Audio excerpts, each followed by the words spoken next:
বলেন আলহামদুলিল্লাহ। যদি করে হুজুর বা কোনো পাবলিক যদি সাইডে বিয়ে করে, এক শ্রেণী মানুষ আছে ওই হুজুরের ধিক্কার দেয়, তিরস্কার করে। হুজুরই স্বভাব ভালো না, এক বৌতি পরাণ পড়ে না। এ কয় কি কয় না?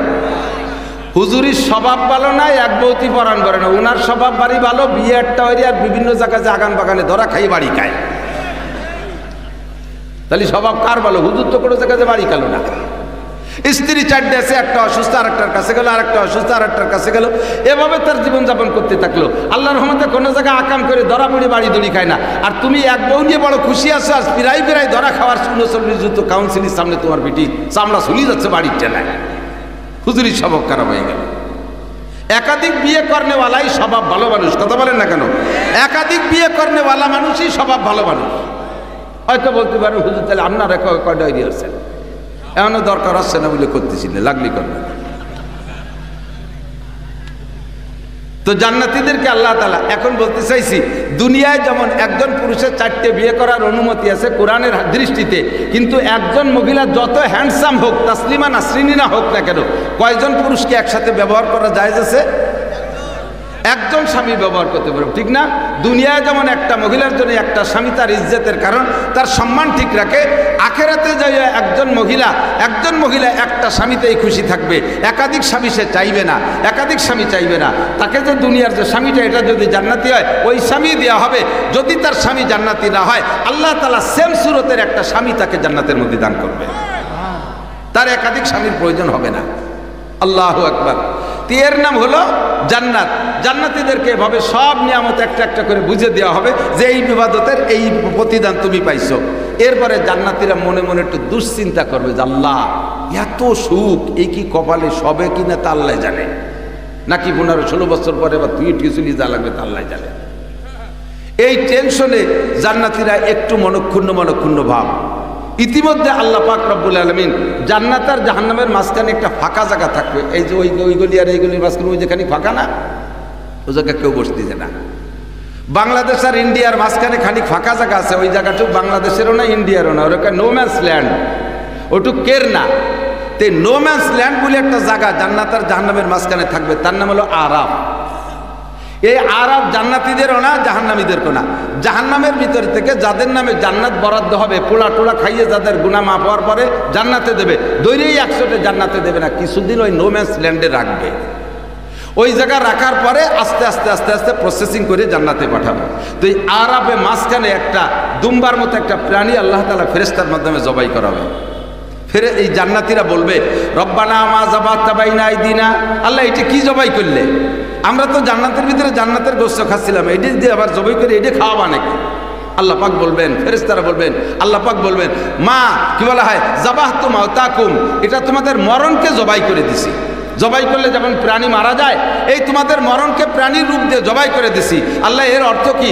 লা তামুতুনা ফিহা ওয়ালা তাহয়াউন, এই জান্নাতের মধ্যে আর তোমাদের মরা নাই, মরবাও না বাঁচবাও না, একভাবে থাকবা। খালিদিনা ফিহা আবাদা, যা নিয়ামত দেওয়া হয়েছে কখনো ছিনিয়ে নেওয়া হবে না, এর থেকে তোমাদেরকে বহিষ্কার করা হবে না, এ হাত ছাড়া হবে না কোনোদিন, চিরকাল অনাদি অনন্তকাল থাকবা। কতদিন থাকবো আল্লাহ? যে উদাহরণটা আগে দেওয়া হয়েছে সরিষার উদাহরণ, এভাবে উদাহরণ দিয়ে বোঝানো হবে যে এর থেকে আর কোনো বের হওয়া হয় নাই। জান্নাতীরা এই সুসংবাদ পাইয়া যে 15-16 বছর পরে থুইটে চলে যাওয়া লাগবে, এই টেনশন যখন কেটে চলে গেছে, তখন তারা এই সুসংবাদ পেয়ে বলবে আলহামদুলিল্লাহিল্লাযী কদ ওয়াজাদনা মা ওয়াদানা রাব্বুনা হাক্কা, সব প্রশংসা ওই আল্লাহর যে আল্লাহ পাক আমাদেরকে যা ওয়াদা করেছে তা পুঙ্খানুপুঙ্খ দান করেছে। সব পেয়ে গেছি, খুশি। এদের খুশির জোয়ার আরো বেড়ে যাবে। ইতিমধ্যে জাহান্নামীদেরকে বুঝিয়ে দেওয়া হবে, এই খেয়াল করেন, জাহান্নামীদেরকে জাহান্নামে ফাইনাল করে দিয়ে বলা হবে তোমার এই শাস্তি সুদের কারণে, এই শাস্তি ঘুষ খাওয়ার কারণে, এই শাস্তি চুরি করার কারণে, এই শাস্তি জেনা করার কারণে, এই শাস্তি মিথ্যে কথা করার কারণে, এই শাস্তি মুনাফিকির কারণে, এই শাস্তি আইল ঠেলার কারণে, এই শাস্তি কি বলে টোন মন মারিয়ে খাইছো সেই জন্যে, যা যা করছো আকাম কুকাম, বাংলাদেশের চা কানাডা নিয়ে ডালছো, এর কারণে এই শাস্তি। সব বুঝাই দেওয়ার পরে এরপরে তাদের সামনেও ওই প্রাণীটা তো জবাই হয়েছে, ওরাও বলবে রব্বানা মা যাবাতা বাইনা আইদিনা, আল্লাহ এটা কি জবাই করলে? আল্লাহ পাক বলবেন যাবাহতু মাউতাকুম, তোমাদের মরণটা জবাই করে দিছি। আল্লাহ এর অর্থ কি? কয় যে এর ভিতরে আর কোনোদিন মরবা না, ফি নারি জাহান্নামা খালিদিনা ফিহা আবাদা, এই জাহান্নামের ভিতরে অনন্তকাল তোমরা থাকতে থাকবা, 1 সেকেন্ডের জন্য আর বের করা হবে না। শুনে জাহান্নামীরা চিল্লাইতে থাকবে, তাদের শোরগোল 1000 গুণ বেড়ে যাবে। এই টাইমটা তাদের এভাবে বুঝাই দেওয়া হবে যে বিশাল ফাঁকা আকাশের ভিতরে সরিষাতে ভরা থাকবে, 1000 বছর পর একটা সরিষা নেবে, আর এরকম লক্ষবার ভরা হবে আর খালি করা হবে, তবু আখেরাতের বছর শেষ হবে না। এর নাম হলো আখেরাত। তাহলে বলেন, দুনিয়ায় কি আমরা অতদিন থাকি? দুনিয়ায় কি এতদিন থাকি? 60-70 বছর। যে জগৎটা যেমন সে জগতের সব কিছু কিন্তু ওই রকম হয়। কথা বোঝেন? সাগর বড় না আমাকে এই এলাকার খাল বড়? খাল বড়, সাগর বড়। সাগর বড়, দেখবেন তার প্রাণীও সব বড়। সাগরের একটা চেলা মাছ আসে এত বড় একটা, সাগরের খল্লা মাছ এত বড়, সাগরের কাল্লে মাছ এত বড়, আর ওই সব মাছ আমাকে খালেও আছে একটু একটু, ঠিক না? তো সাগর বড়, তার সব বড়। সাগর খাল ছোট, তার সব ছোট। দুনিয়া ছোট, এর সব ছোট। আখেরাত বড়, তার সব কিছু বড়। আখেরাতের মাস আর দিন আর সপ্তাহ আর ঘন্টা আর মিনিট আর সেকেন্ড এত বড় হবে, যদি দুনিয়ায় কোনো মানুষ 70 বছর হায়াত পায়, আখেরাতের সেকেন্ডের তুলনায় এটা 2.5 থেকে 3 সেকেন্ড মাত্র। এই 2.5 থেকে 3 সেকেন্ড আমাকে হায়াত দিয়ে আল্লাহ পাক বলেন, আমাল হায়াতুদ দুনিয়া ইল্লা কালিল, এ দুনিয়া একেবারে কম। আখেরাতের অনন্তি অনন্তকাল, ওই বিশাল জান্নাত যদি তোমার কামাই করতে হয়, এই অল্প একটু 3 সেকেন্ডের মধ্যে তোমার কামাই করে নিতে হবে। অল্প একটু সময় 3 সেকেন্ডের মধ্যে কামাই করে নিতে হবে। সাহাবায়ে কেরাম বলেন, হুজুর কাইফা ইউমকিনু যালিকা, এইটা কি করে সম্ভব? অল্প একটু সময়ের ভিতরে এই হাজার হাজার লক্ষ লক্ষ কোটি কোটি বছরের পাথেও বিশাল জান্নাতের নিয়ামত কিনতে তো অনেক টাকা লাগে। এই টাকা 3 সেকেন্ডের মধ্যে কিভাবে কামাই করব? নবী পাক বুখারী শরীফের হাদিসের মধ্যে আছে, হুজুর বলেন, আল্লাহ পাক তোমাদের জন্য সুযোগ করে দিয়েছেন, আল আমালু কালিল ওয়াল আজরু কাসীর। আল আমালু কালিল ওয়াল আজরু কাসীর। অন্য কোন নবীর উম্মতকে আল্লাহ তাআলা এই সুযোগ দেয় নাই। এই সুযোগটা একমাত্র তোমাদের জন্য দিয়েছে। তোমরা আমল করবা কম, নেকি পাবা বেশি, ইবাদত করবা কম, সওয়াব পাবা বেশি, পরিশ্রম করবা কম, পারিশ্রমিক পাবা বেশি, ডিউটি করবা কম, বেতন পাবা বেশি। তোমাদের ইবাদত বন্দেগী যাই হোক না কেন, এই ইবাদত অল্প টাইমের ভিতরে আল্লাহ পাক এমনভাবে পুষিয়ে দিবে, তারা 1000 বছর ইবাদত করে যেই নেকি কামাই করেছে, মাত্র এই 63, 64, 65 বছরের ভিতরে তার চাইতে 1000 গুণ বেশি কামাই করে যাবা। আল আমালু কালিল ওয়াল আজরু কাসীর। বলতে গেলে আজীব হয়ে যাবেন, শুধুমাত্র মাসালাগুলো শুনবেন, খেয়াল করেন। বেশি আর লম্বা চড়া অধিক যাব না, হাতে গোনা কয়েকটা আমল শিখিয়ে দেব, যেই আমলে বস্তা ভরে নেকি পাইতে পারবেন। বলবো? শুধু মাসালাগুলো শুনবেন, দেখেন নেকি দিয়া কারে কয়। শুধু মাসালাগুলো শুনবেন আমলের নিয়তে, শোনার সময় আমলের নিয়তে শুনবো, মাসালাগুলো শুনবো, শিখবো আমলের নিয়তে। নবী পাক বলেন, মজলিসু ফিকিন খায়রুম মিন ইবাদাতি 60 সানা। যেই মজলিসে বসে মাসলা মাসাইলের আলোচনা করা হয়, একটা ছোট মাসালাও যদি বলা হয়, আপনি সেই জায়গায় বসে মাসালাটা শোনেন, এই মজলিসটা আল্লাহ পাকের কাছে খায়রুম মিন ইবাদাতি 60 সানা, বেরিয়া লাগাতার একটানা বিরামহীন কাজা কাফারা ছাড়া লাগাতার 60 বছর নফল নামাজ ও নফল রোজা রাখলে যেই নাকি একটা মাসালা শুনলে শিখলে সেই নাকি। আল্লাহ পাক রব্বুল আলামিন কত সহযোগিতা করেছেন। দুনিয়া বোঝা সহজ, কামাই করা কঠিন। আখেরাত বুঝি আসে না, আখেরাত বুঝি আসে না। এত নেকি হুজুর রাখি নেকির গোডাউন দিয়ে বইছে নাকি, পাইকারি দরে নেকি দিতে, তাহলে থাকে এত সস্তা নাকি নেকি? নেকি এত সস্তা। একবার পড়ি আমার সাথে, লা ইলাহা ইল্লাল্লাহ মুহাম্মাদুর রাসূলুল্লাহ তামলাউ মা বাইনাস সামাই ওয়াল আরদ। মুমিন যদি একবার বিশ্বাসের সাথে লা ইলাহা ইল্লাল্লাহ মুহাম্মাদুর রাসূলুল্লাহ কলেমাটা পড়ে দেয়, আল্লাহু আকবার, আল্লাহর নবী বলেন, আসমান জমিনের মাঝখানে যত ফাঁকা জায়গা আছে ওই লোকটার জন্য নেকিতে ভরপুর হয়ে যায়। সময় কম, কামাই বেশি। এক লা ইলাহা ইল্লাল্লাহ এত নেকি। একবার বলেন আল্লাহু আকবার, 4000 নেকি।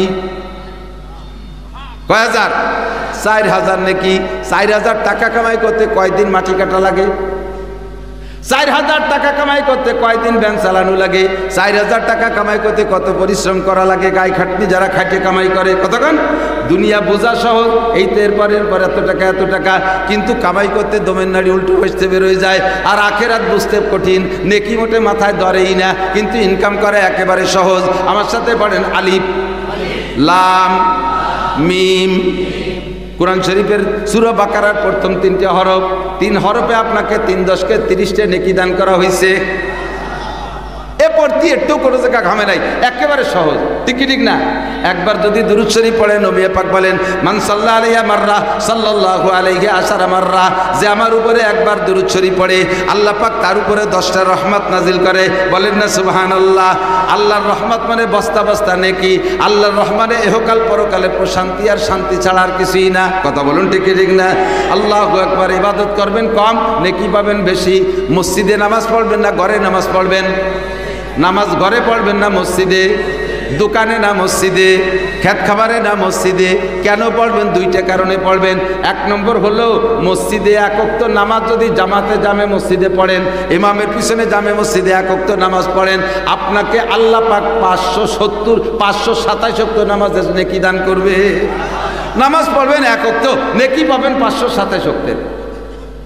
ঘরে নামাজ পড়লে আপনার ঘর যত ভালো হোক, টাইলস করা, কার্পেটিং করা, মার্বেল পাথর দিয়া, গালিচা বিছানো, স্প্রে মারা, এসি আছে, সব আছে, আর মসজিদের বেড়া নাই, খালি কয়েন টিন আছে, নিচে খেজুরির বাটি দিয়া উই পোকায় তার তলপাশ খাই ফেলাইতেছে, কিন্তু মসজিদে জুমার নামাজ হয়, ইমাম আছে, ইমাম সাহেবের পিছনে ওই ভাঙ্গা মসজিদে পড়লে এক ওয়াক্তে 527 ওয়াক্তের নামাজের নেকি।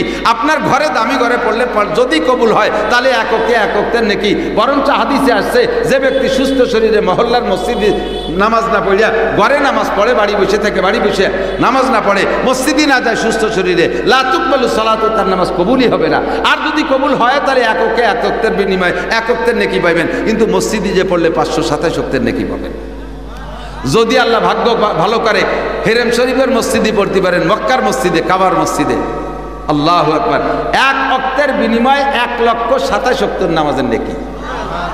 হজে যারা যায় 40 দিন থাকে, 40-42 দিনের প্যাকেজ হয়, 40 দিন যদি 42 দিনে যদি হয়, তার ভিতরে 30 দিন থাকে মক্কায়, 8 দিন থাকে মদিনায়, 4 দিন হজের জন্যে মিনা টিনা আরাফা ইত্যাদি দিয়ে 4 দিন পথে চলে যায়। এই 30 দিনে 5-30-150 ওয়াক্ত, এক ওয়াক্তের বিনিময়ে 1,27,000 ওয়াক্ত নামাজের সওয়াব। আল্লাহু আকবার। সুন্নত নামাজ পড়বেন, তাও এরকম লক্ষ গুণ নেকি হবে। ও জায়গায় 1 খতম কোরআন শরীফ পড়লে 1 লক্ষ খতম কোরআন শরীফ পড়ার নেকি। ও জায়গায় যায় একবার আল্লাহ বললে 1 লক্ষ বার আল্লাহ বলার নেকি। বলেন না সুবহানাল্লাহ। একটু যাওয়ার ইচ্ছা আছে নাকি? যাওয়ার ইচ্ছা আছে? অন্তর থেকে হাত জাগাবেন, কার কার ইচ্ছা আছে? যাবেন যাবেন ইনশাআল্লাহ। আল্লাহ যেন সবার হাত কবুল করে। কয় যে হুজুর হাত উঠেছি, টাকা দেবে কিনা? হাত নামান, টাকা দেনেওয়ালা আল্লাহ। বহুত জনরে আল্লাহ দেশে। আমি আমার আব্বার 1 ইঞ্চি জমিও পাই নাই, এখনো পাই নাই, নাই তার পাবো কি? একখান ফুটো টিনও পাইনি, একখান ভাঙ্গা থালও ভাগে পাইনি। গুরবাত অভাবের সংসারের ভিতরে আমরা 4 ভাই লেখাপড়া শিখে ফারেক হয়ে গেছি। এর ভিতরে আমরা আবার বুড়ো বাপের সন্তান, আমার বড় 8টা ভাই বোন, এর নামই কাতাড়ি আমরা। বাপ আমাদের জন্য কিছু করে রেখে যেতে পারেনি। আমাদের সচ্ছলতা আসার শুরুতে আব্বা চলে গেছেন, মা বেঁচে আছেন এখনো। তো বাপের কিছুই পাই নাই। আল্লাহ পাক রব্বুল আলামিন আমাকে হজ 2 বার, উমরা 5 বার করাইছে। 4টে ছেলে 4 বার উমরা করছে, এক ছেলে 2 বার করে আসছে। প্রত্যেক বছর যাওয়ার ব্যবস্থা করে দিয়েছে। ব্যবস্থা করেনওয়ালাকে ইচ্ছা থাকতে হবে, মনের তামান্না থাকতে হবে। আরে ভাই, কত জায়গা গেলেন, দুর্গা পূজায় গেলেন, সরস্বতী পূজায় গেলেন, লক্ষ্মী পূজায় গেলেন, উড়াকান্দি গেলেন, ঠাউর বাড়ি গেলেন, ওই কি কয় কাটাগড় গেলেন, কত জায়গায় গেলেন। এসব জায়গায় যাতে তো কোনো ফায়দা নাই। একটাবার জীবনে একটু মক্কা মদিনায় যাব, পারা যাবে না ইনশাআল্লাহ? এখন থেকে প্রতিজ্ঞা করেন, ইনশাআল্লাহ হয়ে যাবে ব্যবস্থা। दुआ करबें रहे मेरा मस्कन हवाली काबा बने मेरा मदफन दियारे मदीना वहाँ जलवा फरमा हयातुन नबी है वही ज़ायरीन मज़ारे मदीना साहिल से लगा दे मेरे इश्क़ों की सफ़ीना आँखों से दिखा दे मुझे मक्का ও মদিনা। দুনিয়ায় যত সুন্দর ঘর দেখেন না কেন, কাবা ঘর ওই কালো ঘরটার গায়ে কোনো রং নকশা নাই। ওই কালো ঘরটায় কালো একটা গিলাপ দেওয়া আছে, গিলাপটা কালো, তার গায়ে স্বর্ণে খচিত অনেক কিছু রং কারুকার্য করা আছে। আমি বছর হজের পরে মুহররম মাসের 1 তারিখে গেছি। মুহররমের 1 তারিখে একেবারে আমি যে রাত্রে গেছি ওই রাত্রে কাবা ঘরের গিলাপ চেঞ্জ করছে। বড় মজার রায়। তা আমি হেরাম করে গেছি যে ভিতরে ঢুকবো, তওয়াফ করব, উমরা করব, কিন্তু যার পরে বন্ধ করে দিচ্ছে, গিলাপ চেঞ্জ হচ্ছে। রাত 3টায় খোলা হবে। 120 কেজি স্বর্ণ আর 60 কেজি রূপো দিয়ে ওই গিলাপের গায়ে যে সোনালি লেখাগুলো দেখেন না, ওগুলো সুতো দিয়ে, এমনি সুতো দিয়ে না, ওগুলো স্বর্ণের সুতো দিয়ে এই লেখা। 120 কেজি স্বর্ণ আর 60 কেজি রূপো দিয়ে এই খচিতগুলো লেখছে ওর গায়ে। কি বলা হয় 1400 কেজি ওজন গিলাফটার গায়ে, কাপড়ের গায়ে, এই সব মিলে হয়েছে, সুন্দর করে কান দিয়ে লাগাইছে। কাপড়টা দেখতে মজা, কাপড়টারে উঠে ফেললে ওর গা কোনো ডকশক নাই, একেবারে সাদা মাঠা। কিন্তু দোস্ত যতবার দেখবেন আরেকবার দেখতে মনে চাবে, যতবার দেখবেন আরেকবার দেখবার মনে চাবে। আর একবার দেখে আসার পরে বাংলাদেশে এসে বাকি জীবনে নামাজ পড়বেন আল্লাহু আকবার বলে সানা বান্দার সাথে সাথে আমার বিশ্বাস আশেকে মক্কা আশেকে কাবা যারা, তাদের চোখের সামনে কাবাগড্ডা ভাসতি তালে থাকে। এর মজাই আলাদা। মসজিদে নববীতে যাবেন, তার মজা আলাদা। বিশাল মসজিদ, মসজিদে হারামও বড় মসজিদ। মসজিদে নববীতে 13 লক্ষ মানুষ এক জামাতে নামাজ পড়তে পারে। প্রায় আপনাকে মসজিদে সময় হবে না? আল্লাহু আকবার, আরো ছোট হবে। 13 লক্ষ আর বাইরে সেহেন দিয়ে বিশাল। আল্লাহ পাক যেন একবার যার তৌফিক দান করে, নিয়ত রাখি। আল্লাহ কবুল করুন, বলেন আমিন। তো হেরেম শরীফে নামাজ পড়লে 1,27,000 গুণ পাবেন, জামাতে নামাজ পড়লে ফরজ নামাজ, আর মসজিদে নববীতে পড়লে পাবেন 1027 গুণ। 1027 গুণ সহি হাদিস। 50,000 গুণ বলি এটা ভুয়ো কথা। হাদিস মসজিদে নববীতে নামাজ পড়লে 1000 গুণ অন্য মসজিদের চাইতে বেশি বেশি নেকি পাওয়া যায়। আল্লাহ পাক আমাদের তৌফিক দান করুক। সময় কম কামাই বেশি, সময় কম কামাই বেশি। যে কথা বলছি, একটা মাসালা শিখলে কয় বছর, 60 বছর নফল নামাজও নফল, রোজার নাকি 2-4টে মশালা কি বলবো 2-4টে মশালা ইম্পর্টেন্ট, ভেরি ভেরি ইম্পর্টেন্ট কিছু মশালা আছে, যেই মশালাগুলো না জানা থাকার কারণে আমার জিন্দেগির বহুত নামাজ নষ্ট হয়ে গেছে। আমরা ওয়াজ করি বক্তারা মাঠ গরম করার জন্য বা নিজে ভাইরাল হওয়ার জন্য, অথবা উম্মতের স্বভাব চরিত্র কেমন সেইটা বুঝে, কার চাহিদা কেমন সেই বুঝে গান গজল ইত্যাদি দিয়ে ওয়াজ করি। আমারও সেই স্বভাব, এই আর কি তামাশা কিছু ইত্যাদি না করি করা মানুষ বসে না একটা মজমা জমানোর জন্য। বাকি জরুরি মশালাগুলো, জরুরি ওয়াজগুলো আমরা করতে ভুলে যাই। জিন্দেগির সবচাইতে শ্রেষ্ঠ ইবাদত হলো নামাজ। মুসলমানের শ্রেষ্ঠ ইবাদত কি? একজন মানুষ 70 বছর নামাজ পড়ে দুনিয়া থেকে চলে যাবে, আল্লাহর কসম কিয়ামতের ময়দানে 1 রাকাত নামাজও সে আমল নামায় খুঁজে পাবে না। বিনা হিসাবে একজন বেনামাজি যেমন বিনা হিসাবে জাহান্নামে চলে যাবে নামাজের কারণে, ওই রকম এই লোকটাও নামাজ পড়েও বিনা হিসাবে জাহান্নামে চলে যাবে, তার আমল নামে 1 ওয়াক্ত নামাজও নেই। কেন? নামাজকে যেভাবে পড়া দরকার নামাজের মাসালাগুলো জানে, এই মাসালাগুলো সে জানে না। বিভিন্ন সময় বিভিন্ন কারণে এই মাসালাগুলোর মায়ের খেয়ে যাচ্ছে। নামাজের ফরজ 13টা। 1 নম্বরে কয়টা? নামাজের ফরজ কয়টা? 3 প্রকারের মাসলা লাগে নামাজকে তৈরি করতে, আর এই তৈরি করা নামাজ ভেঙে যায় 19টে কারণে। বোঝেন কথা, বোঝেন? নামাজের নাম আরবিতে বলে আসসালাতু মিফতাহুল জান্নাহ। বলেন আসসালাতু মিফতাহুল জান্নাহ। নামাজ কি বেহেশতের চাবি। বেহেশতের একটা বাউন্ডারি আছে, তার একটা গেট আছে, ওখানে বড় একটা তালা লাগানো আছে। যার যার বেহেশতে ঢুকতে তার তার তালা তাকেই খুলে যেতে হবে। আর এই খোলার জন্য দুনিয়াতে বড় বড় কামার দিয়ে চাবি বানাই নিয়ে গেলে হবে না। এই চাবি হলো একমাত্র নামাজ। চাবি কি? নামাজ। এবার হুজুর বলেন লিকুল্লি মিফতাহিন আসনান। খুব বোঝেন, প্রত্যেক চাবির দাঁত আছে। চাবির কি আছে? দাঁত ছাড়া চাবি হয় নাকি? প্রত্যেক চাবির দাঁত আছে। লিকুল্লি মিফতাহিন আসনান, প্রত্যেক চাবির দাঁত আছে, আর সব দাঁত সমান না, ছোট বড় আছে না। চাবি পকেটে থাকলে দেখতে পারেন, আমারও আছে, আসছে দাঁড়ান।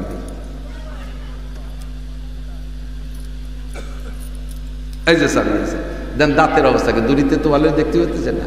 একটা ছোট, একটা বড়, একটা গুড়া, একটা খাটো, একটা মাথা বড়, ছোট বড়। তো এই প্রত্যেক চাবির দাঁত আছে। তো নামাজও যদি জান্নাতের চাবি হয় তাহলে তারও দাঁত আছে। আর দাঁত যদি সব সমান না হয়, ছোট বড় হয়, তাহলে এর মধ্যে ছোট বড় আছে। তো নামাজ যে জান্নাতের চাবি, এর দাঁত হলো 3 প্রকারের। বড় দাঁত 13টা, মাঝে দাঁত 14টা, সাইজে দাঁত 28টা। বড় দাঁত 13টা, নামাজের 13টা ফরজ। আর কেন হাকাম কয় ফরজ? 13 ফরজ। নামাজের ওয়াজিব 14টা, এটা হলো মাইজে দাঁত। নামাজের সুন্নাত 28টে, সুন্নতে মুআক্কাদা। দাঁড়ানোর মধ্যে 7টা, রুকুর মধ্যে 7টা, সিজদার মধ্যে 7টা, বসার মধ্যে 7টা, 428টে সুন্নতে মুআক্কাদা। এরপরে আরো কতগুলো আছে ছোট ছোট, এগুলো 4 নম্বর দাঁত। তবে এই 3 প্রকারের দাঁত কমপ্লিট না হইলে আপনার নামাজ অসম্পূর্ণ। তার ভিতরে 1 নম্বর দাঁত যে 14টা, 13টা ফরজ আছে, এই 13টা ফরজের একটা ফরজও যদি ভুলক্রমে অনিচ্ছাকৃত মাইর খায়, আল্লাহর কসম ওই লোকটার নামাজ হবে না। পরে মনে ওঠার সাথে সাথে আবার নামাজ দোহরাইতে হবে। আর 14টা আছে মাঝারি দাঁত, এর একটা দাঁত, 2 দাঁত, 5টা দাঁত যদি ভুল করে ভেঙে যায় নামাজের মধ্যে, তাহলে নামাজের ভিতরে থাকতে থাকতে মনে উঠলে শেষে সজদা দিলে সেই সমস্যার সমাধান হয়ে যায়।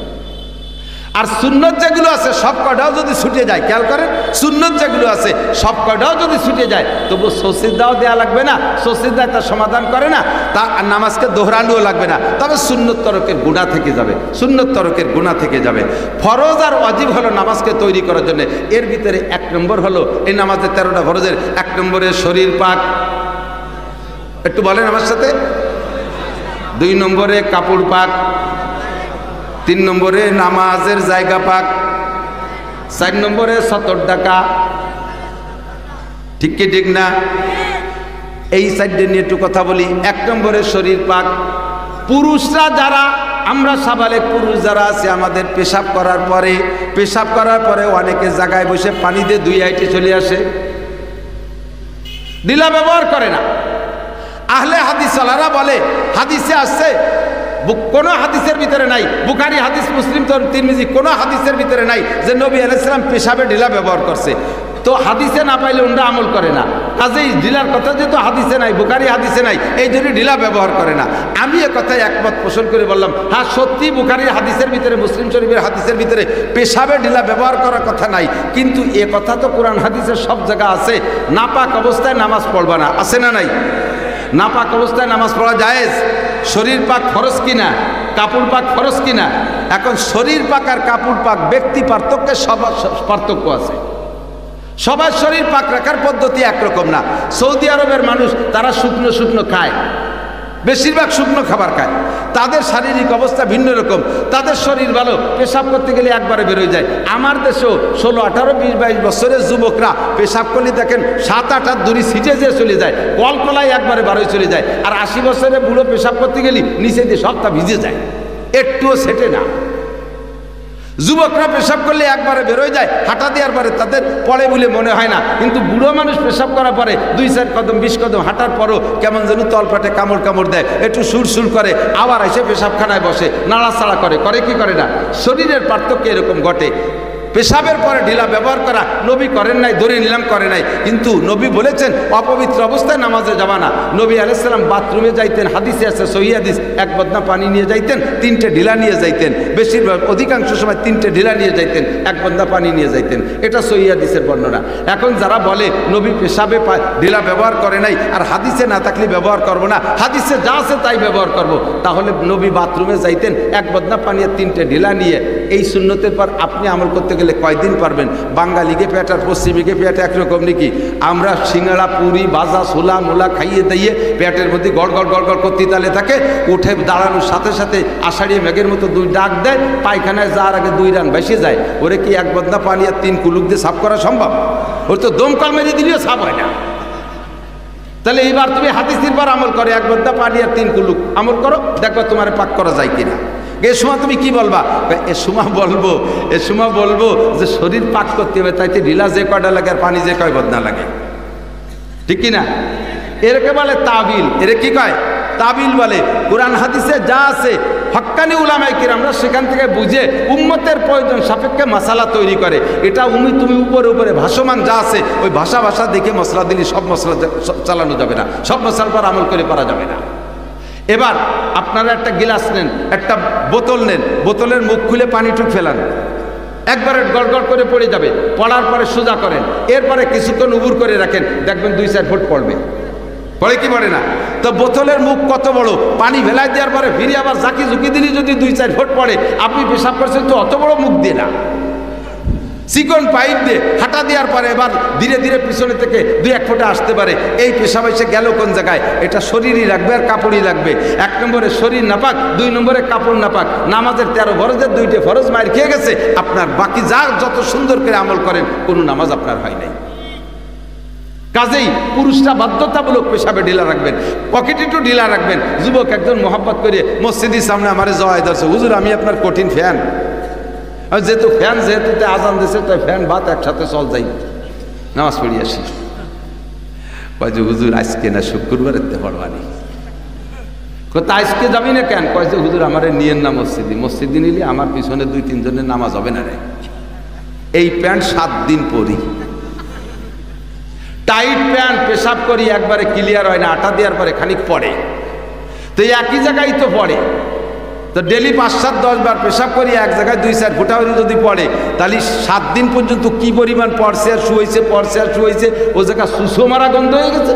আমারে মসজিদে নিলে পিছনে লাগে নামাজ হবে না গন্ধে, এই শুক্রবারে ভালো করে ধুয়ে বসে সামনে শুক্রবারেতে শুরু করবো। তুমি মুসলমানের সন্তান, প্রত্যেকটা টাইম তোমার শরীরকে পাক রাখতে হবে। তোমার পকেটের ভিতরে এত বড় একটা মোবাইলে জায়গা পাইলো, পকেটের ভিতরে সিগারেটের প্যাকেটে জায়গা পাইলো, পকেটের ভিতরে এত বড় মানি ব্যাগে জায়গা পাইলো, পকেটের ভিতরে আরো কতটা জায়গা পাইলো, তোমার পকেটের মধ্যে একটু টিস্যু পেপার আর এখন মেশাক জায়গা পায় না? একটু টিস্যু পেপার রাখলে তাতেই তোমার শরীরকে পাক রাখা সম্ভব। কথা বলুন ঠিক না? পকেটে টিস্যু পেপার কয়জনের খুঁজলে পাওয়া যাবে, পকেটে মেশাক কয়জনের পাওয়া যাবে? আল্লাহু আকবার। এই টিস্যু পেপার রাখেন, শরীরটা পাক থাকবে। মহিলাদের পেশাবে ঢিলা লাগে না, তবে মহিলাদের বাথরুমে ঢিলা ব্যবহার করা পুরুষের চাইতে বেশি জরুরি। বাথরুমে ভালো করে ঢিলা ব্যবহার করে তারপরে পবিত্রতা পরিষ্কার না হয়ে আসলে মহিলাদের হাতের ভিতরে ময়লা থাকার সম্ভাবনা থাকে, আর সেই ময়লা আমাদের পেট পর্যন্ত চলে আসতে পারে, পাওয়া যায় না। আল্লাহ হেফাজত করুন। তো ঢিলা ব্যবহার করা নবীর সুন্নাত। এই সুন্নাতের পর আমল করলে একটা ফরজ সুন্দরভাবে আদায় হয়। 1 নম্বরে শরীর পাক। 2 নম্বরে খেয়াল রাখবেন যারা পেশাব পায়খানা করি, হাদিসে আসছে মাররা রাসূল শরীফের হাদিস, হুজুর সাহাবায়ে কিরামদেরকে নিয়ে রাস্তা দিয়ে হাঁটতেছে, ইতিমধ্যে রাস্তার পাশে নতুন 2টা কবর চোখে পড়ছে। কবরের কাছে গেলে সাহাবায়ে কিরামকে হুজুর বলে, কুমু দাঁড়াও। সাহাবায়ে কিরামও দাঁড়ায় গেছে, হুজুরও দাঁড়াইছে। হুজুর বলতেছেন, ইউআযাবানে ফি হাযাইনিল কবরাইন, এই 2টা কবরের মধ্যে আযাব হচ্ছে, এই 2টা কবরের মধ্যে আযাব হচ্ছে। সাহাবায়ে কিরাম বললেন, কাইফা আরাফতা ইয়া রাসূলুল্লাহ, হুজুর কিভাবে বুঝলেন? হুজুর বললেন, কাশাফাল্লাহু বাইনা ইয়াদাইয়া, আল্লাহ তাআলা আমার চোখের সামনে খুলে দিয়েছে, আমি দেখতেছি কবরের মধ্যে আযাব হচ্ছে। ফামা বালুহুমা ইয়া রাসূলুল্লাহ, হুজুর কোন কারণে আযাব হচ্ছে? হুজুর বলেন, 2টা দোষ। আহাদুহুমা, 2জনের 2 দোষ। আহাদুমা ইয়ামশি বিন নামিমা, একজনের স্বভাব হলো চগলখুরি করে বেড়াতো। চগলখোর বোঝেন না? চগলখোর, চোখে মুখী কথা, 9-6 কথা এর মধ্যে লাগাই দিয়া, এই চগলখুরি লাগাই নিয়ে স্বভাব, এর কারণে ওই লোকটা নামাজ কালাম ইবাদত বন্দেগীতে তারে কবর আযাব থেকে বাঁচাইতে পারে নাই, ওর এই জন্য কবর আযাব হচ্ছে। ও দ্বিতীয়জন হলো ও সানি লা ইস্তানজি আলিল বাউল, দ্বিতীয়জন পেশাব থেকে পরিচ্ছন্নতা অর্জন করতো না। উট দুম্বা ঘোড়া গাদা গরু ছাগল চড়াই বেড়াইতো, তার পেশাব কাপুড়ি লাগতো, নিজের পেশাবের থেকে পরিচ্ছন্নতা অর্জন করতো না। আর এই পেশাব থেকে পাক না থাকার কারণে কাপড় পাক ছিল না, শরীর পাক ছিল না, ওই অবস্থায় নামাজ পড়ছে, যার কারণে তার নামাজ হয় নাই, আর নামাজ না হওয়ার কারণে কবর আযাব হচ্ছে। 1 নম্বরে আমরা শরীর পাক রাখার জন্য প্রস্তুত থাকবো তো ইনশাআল্লাহ। আল্লাহ তাআলা তৌফিক দান করুক। এই নামাজের আরেকটা মাসালা শুনে নেই, খেয়াল করেন। নামাজে যখন দাঁড়াই ইমাম সাহেব প্রথম তাকবীরে তাহরিমা বলে না, আল্লাহু আকবার বলে, তাই তো? আমরা অনেকে, আমি জানি, আমি তো ইমামতি করছি অনেকদিন, বহুত মুসল্লি জানেই না যে প্রথম তাকবীর ইমামের পিছনে নামাজ পড়লে প্রথম তাকবীর মুসল্লিদেরও বলতে হবে, এটা সে জানে না। মুখ বন্ধ রে খালি কানে হাত দেয়, কানে হাত দেওয়ারে ফরজ মনে করে। আল্লাহু আকবার বলা ফরজ, এটা জানে না। নামাজের 13 ফরজের ভিতরে তাকবীরে তাহরিমা বলা আছে না নাই? তাকবীরে তাহরিমা ইমামেরও যেমন বলা ফরজ, মুসল্লিদেরও প্রথম তাকবীর বলা ফরজ, পরের তাকবীরগুলো বলা সুন্নাত, কিন্তু প্রথম তাকবীর বলা ফরজ। এই প্রথম তাকবীর মুসল্লিরা যারা না বলছেন, জিন্দেগিতে যতবার না বলছেন, এই নামাজগুলো বাতিল, নামাজ হয় নাই। এর কারণে একক তো নামাজ যদি না হয়, না পড়া নামাজ যদি ভুল হয়, তাহলেও যে শাস্তি, যে মোটেই না পড়ছে তারও একই শাস্তি। না পড়ার কারণে 230 কোটি 40 লক্ষ বছর জাহান্নাম, আর এই ভুল পড়ার কারণে আপনার 230 কোটি 40 লক্ষ বছর জাহান্নাম। 3 নম্বর একটা মাসালা, এর ভিতরে ছোট্ট একটা মাসালা, খুব জরুরি মাসালা। ইমাম সাহেব তাকবীর দিতে যাইয়া একটু টাইনিয়ে দিয়েছে, যখন জামাত বড় হয় বিশেষ করে এই সময় টাইনিয়ে দেয়। আর কিছু কিছু ইমামেরও স্বভাব আছে, তাকবীরে খুব লম্বা করে টাইনিয়ে বলে আল্লাহু আকবার। এই ইমাম সাহেব আল্লাহ করে টান দিছে, মুসল্লি মনে হচ্ছে অনুমতি তো পেয়ে গেছি, উনি শটে মারিয়ে দিছে আল্লাহু আকবার। ইমামের আল্লাহু আকবারের র শেষে র আছে না, এই আল্লাহু আকবারের র শেষ হওয়ার আগে, কথা কি বুঝতেছেন? মজা কম পাবেন কিন্তু জরুরি, ওয়াজে মজা কম পাবেন কিন্তু জরুরি। আর 3-4টে মশালা বলে শেষ করে দেবো, বেশি রেট করবো না। ইমামের আল্লাহু আকবারের র শেষ হওয়ার আগে যদি মুসল্লির আল্লাহু আকবার শেষ হয়ে যায়, তাহলে ইমামের পিছনে ইক্তেদা সহি হয় নাই। ওই ইমামের পিছনে নামাজ পড়ছেন, অন্য সবার নামাজ হলেও আপনার নামাজ হয়নি। খুব সতর্ক, খুব খেয়াল রাখতে হবে। নামাজের ভিতরে কিরাত পড়ছেন, এদিক তাকান। আপনি সূরা ফাতিহা পড়িয়া এখন কোন সূরা পড়বেন এই বলে ভাবতে ভাবতে 3 তসবিহ পরিমাণ টাইম চলে গেছে। সুবহান রাব্বিল আযীম, সুবহান রাব্বিল আযীম, সুবহান রাব্বিল আযীম, এরকম 3 তসবিহ। ইমাম হন আর একা হন, নামাজের ভিতরে সূরা ফাতিহা পড়ে আরেকটা সূরাকে শুরু করতে যদি ভাবতে ভাবতে এতটুকু টাইম চলে যায়, আপনার ওয়াজিব তরক হইছে। আর ওয়াজিব তরক হওয়ার কারণে এটা যদি ভুল ক্রমে হয়, বাইবিকুল পাসেনা কোনটা পড়বেন এটা ভুলের মধ্যে চলে গেছে, তাহলে শেষ বইটাকে আপনার সুজদা দিতে হবে। সুজদা কি বোঝেন? সুজদা হলো শেষ বইটাকে আত্তাহিয়াতু আব্দুর রাসূল পর্যন্ত পড়ে ডান পাশে একটা সালাম ফিরাইয়া এরপরে দুটো সিজদা দিয়ে এরপরে উঠে আবার আত্তাহিয়াতু থেকে শেষ পর্যন্ত পড়ে সালাম ফিরানো, একে বলে সুজদা। এই সুজদা নামাজের ওয়াজিব তরকের ভুলগুলো সারে, ফরজ সারে না। একবার গেছি এই চৌগাছা আছে না, যশোর ওই পাশে চৌগাছায় একেবারে বর্ডারের কাছে। তো একজন আইসে আমার জিজ্ঞেস করতেছে, হুজুর আমাকে মসজিদে এবার রমজানের একটা ঘটনা ঘটে গেছে, খবর নাকি? না আপনাকে করছিল, উনি আমারে বলতেছে। বলছে বলেন। ভাই আমাকে মসজিদে রমজানে তারাবির ইমাম রাখছে একটা ছাত্র, খালি হাফেজ। ও এবার রমজানে যে এত পাইকারি ধরে সিজদা দিয়েছে তার বলি সারার কায়দা নেই। ডেলি তারাবিতে 2-1 3 দেয়। তো আমি এই বিরক্ত হয়ে একদিন ওরে নিয়ে আর ইমাম সাহেবরে নিয়ে সব বেরোয় যাওয়ার পরে বসলাম, বসে বললাম, বাবা আমি তো তবলিগ করি, কাকরাইল মসজিদেও তারাবির নামাজ পড়ছি, বড় বড় মসজিদই পড়ছি, তো তোর মতো এইরকম পাইকারি সিজদার ফেলায় তো পড়ি নেই কোনোদিন, এত সিজদা দিস কেন? ও যে জন্য দেয় তা কইতেও শরম লাগতেছে, বলবেই না। পরে উনি বলতেছে, বাবা আমরা মূর্খ মানুষ, তোমার কাছে শিখে আমল করবো, সিজদা যদি ঘটনা ঘটিয়ে যায় দেওয়ার মতো আমরাও দেবো, তো তুমি একা দিবা, আমরাও লাগলে দেবো, একটু সেই দাও কি জন্যে? ও তা বলতেই পারতেছে না। পরে বুড়ো ছাড়ে না, পরে ইমাম সাহেবের কাছে কানে কানে কইছে কি জন্য সিজদা দেয়। পরে ইমাম সাহেব বলতেছে যে ও একটা কারণে সিজদা দেয়, আপনার শোনার দরকার নেই, মাঝে মাঝে আমারও হয়, আমিও ওই জন্য দেই। এখন সে তাহলে তো আরও শুনতে হবে যে ইমামও দেয়, তারাবির হুজুরও দেয়, সেই কারণটা কি? না করলে যখন ছাড়েই না, রমজান মাস তো রোজা খাইয়ে দিন বইরে না খাইয়ে পরে ইফতারির সময় ছোলা মুড়ি তো সবাই খায়, খাইয়ে পেটে যায় গ্যাস হইয়ে, ওই সিজদায় গেলে একটু হুশ করে সরে যায়, এজন্য সিজদা দেও, মাঝে মাঝে আমিও দেই। সিজদায় গেলে হুশ করে সরে গেলে কি সিজদা দিলি সারে? ফরজ একটা ছোট্ট থেকে ছোট্ট ফরজও যদি ভুল করে ছুটি যায়, কোনো অবস্থায় সিজদা দিলি সারে? এদিক তাকান, আপনারা পাবলিকরা 95% পাবলিকই জানেন না নামাজের ওয়াজিব কি, আর এ ছুটে গেলে সিজদা দিতে হয়। কয়জনে জানেন? সিজদা যদি ওয়াজিব হয়, তাহলে যদি সিজদা না দেন নামাজের পরে আবার ওই নামাজ পড়িয়ে দেওয়া ওয়াজিব, নইলে আপনি কিয়ামতে আল্লাহর কাছে ধরা পড়ে যাবেন। একটু আর একটু গাঢ় করে বলি, মসজিদের ইমাম সাহেব খেয়াল করেন, মসজিদের ইমাম সাহেব 500 মুসল্লি নিয়ে নামাজ পড়ায়। ইমাম সাহেবের যদি একটা ওয়াজিব তরক হয়, সে যদি সিজদা দেয়, সিজদা না দেয়, তাহলে ওই নামাজ 500 মুসল্লির নামাজ আছে, ইমামের গাড়ি চড়বে। ইমামের যদি একটা ফরজ ছুটে যায় আর ইমাম সাহেব যদি সমাধান করে ওই নামাজকে আবার না পড়ায় দেয়, তাহলে 500 মুসল্লির নামাজ কিয়ামতে ইমাম সাহেবের কাছ থেকে বুঝিয়ে নেবে। এত বড় বোঝাই ইমামের গাড়ে, ইমামরা জানে যাইনিও ইমামরা জানার কারণে ইমামরা কত সতর্কতার সাথে নামাজ পড়ায় যে আল্লাহ 5,000 টাকা বেতন খাইয়ে এত মানুষের নামাজের জবাব কিভাবে দেবো কিয়ামতের ময়দানে, এই জন্য শতভাগ সতর্কতার সাথে ইমামরা নামাজে দাঁড়ায়। তারপরও মাঝে মাঝে ইমাম সাহেবরা সিজদা দেয় কি দেয় না? কথা কন দেয় না? ইমাম সাহেবরা সিজদা দেয়। আপনাদের গাড়ি এই বোঝা নাই, আপনারা কিনা কয়দিন সিজদা দিচ্ছেন কোন দিন? বাড়ির বিটিরা, বাড়ির মহিলারা সিজদা দিতে দেখছেন কিনা আমার মনে পড়ে না। মনে হয় কেউ সিজদা দিতে দেখেন না বিটিকে, তাহলে কোন ওনাকে ওয়াজিব তরক হয় না? ওনাকে কি ওয়াজিব তরক হয় না? সিজদা দেওয়ার মতো অ্যাক্সিডেন্ট ওনাদের হয় না? অবশ্যই হয়। জানেই না যে সিজদা দেওয়ার কারণ কি কারণে সিজদা দিতে হবে। কথা বলুন ঠিক কি ঠিক না? আল্লাহু আকবার। এই সমস্ত ভুলের কারণে হাজার হাজার মানুষ কিয়ামতের ময়দানে বেনামাজি হয়ে উঠবেন। নামাজের ভিতরে আমলে কাসির একটা জিনিস আছে, খেয়াল করেন। আমলে কাসির, যেই কাজ নামাজের না ওই কাজ নামাজের মধ্যে করাকে বলা হয় আমলে কাসির। মোবাইল বন্ধ করা কি নামাজের কাজ? নামাজের মধ্যে টুপি পড়ে গেছে, 2 হাত ধরে মাথায় দিয়া কি নামাজের কাজ? নামাজের ফরজ 13টা, তা তো জানা আছে। 14টা ওয়াজিব, 28টা সুন্নাত। তার মধ্যে নাই যে নামাজের মধ্যে লুঙ্গি ভরতে হবে, পায়জামা গিরে দিতে হবে। ওই তোর 14টাও নাই, 13টার মধ্যে নাই, 28টার মধ্যেও নাই। এই কাজগুলো নামাজের ভিতরে করা। নামাজের ভিতরে নাই 13 ফরজের মধ্যে একটা নাই যে নামাজের মাঝখানে চুল করতে হবে গা, আছে নাকি? এই সুলকি নাই, এগুলো সব বাইরের কাজ।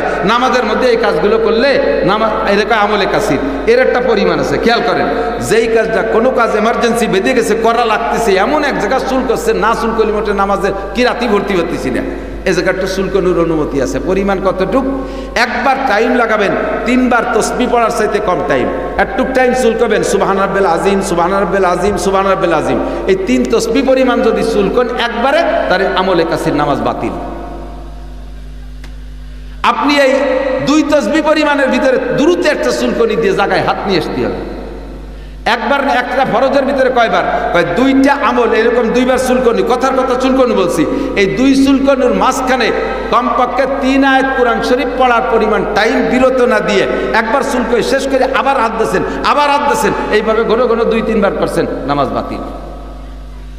কোন কাজ নামাজের ভিতরে 2 হাত দিয়ে করছেন, নামাজের মধ্যে লুঙ্গি খুলে গেছে, খুলতে পারে না, নামাজের মধ্যে লুঙ্গি খুলে গেছে, তো এখন কি করবে? 1 হাত দিয়ে তো লুঙ্গি পরা যায় না, আর 2 হাত দিয়ে পড়তে গেলে নামাজও ছুটে যায়, তো এখন কি করা যায়? তাহলে লুঙ্গি ছাড়িয়ে দেই, ন্যাংটায় নামাজ পড়লে নামাজ হবে? সতর খুলে গেলে নামাজ ছুটে যায়, ঠিক না? 70 টাকা ফরজ না নামাজে, তাহলে এটা আরেকটা ফরজ। এখন কি করবেন? 2 রিকাত হয়েছে আর 2 রিকাত বাকি আছে, এর মধ্যে লুঙ্গি খুলে গেছে, 1 হাত দিয়ে লুঙ্গিরে ধরে রেখে নামাজ পড়বেন। 1 হাত দিয়ে দীর্ঘ টাইম লুঙ্গি ধরে রাখলে এটা আমলের কাছে নামাজ বাতিল। তাহলে কি করবো? এমন উপায় কি? আপনি ওই সময় লুঙ্গিরে 2 হাত দিয়ে পড়বেন, লুঙ্গি 2 হাত দিয়ে পরে আবার ওই জায়গা থেকে নামাজ শুরু করবেন। আগের 2 রিকাত বাতিল, আগের 2 রিকাত বাতিল, ওই জায়গা থেকে আবার শুরু করবেন। আল্লাহু আকবার। শেষে যে 2 রিকাত পাইছেন বা 1 রিকাত যা আছে পাইছেন, ইমাম সাহেব সালাম ফিরানোর পরে পিছনে যেটুকু ছুটে গেছে ওইটুকু আবার পড়ে দেবেন, কেমন যেন আপনি ওই কয় রিকাত পান নাই।